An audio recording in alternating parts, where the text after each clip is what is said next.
Lauren Hemp double sinks West Ham to book Wembley date for Manchester City.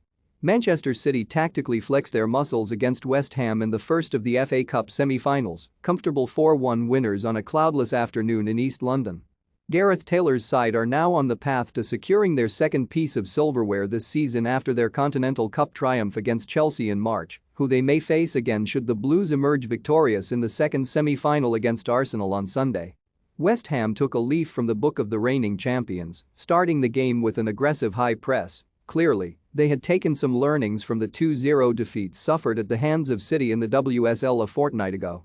The 3-5-2 formation set up by Ollie Harder looked to put those insights into practice, stifling and snuffing out the City attack while testing a defense that featured two recent returnees from injury, Alana Kennedy and Alex Greenwood. For the most part, it worked. Both players were made to feel uncomfortable, Kennedy, who appeared in a face mask having broken her nose in a friendly encounter against New Zealand on Tuesday, by Katarina Svitkova, and Greenwood by Lisa Evans.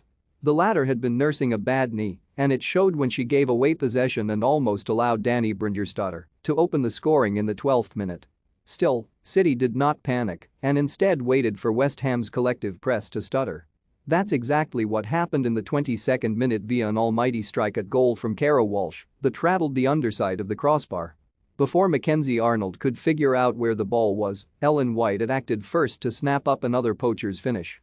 City were now smelling blood, bypassing the press with ease and forcing them into playing panicked passes, one of which led to the second goal of the game.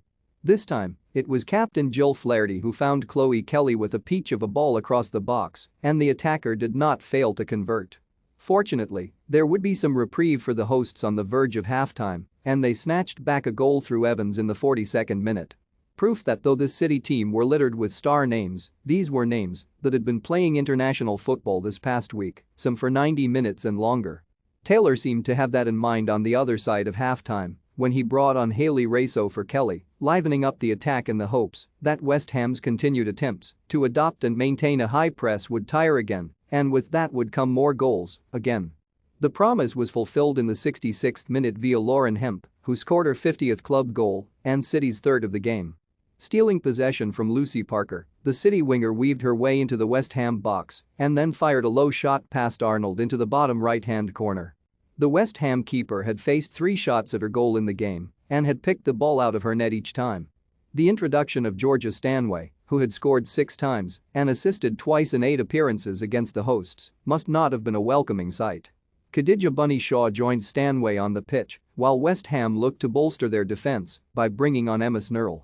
It mattered very little, as Taylor brought about more changes and his side responded by pushing the opposition defense further and further into their own defensive third until Hemp was able to find a gap and score the 4th goal of the game.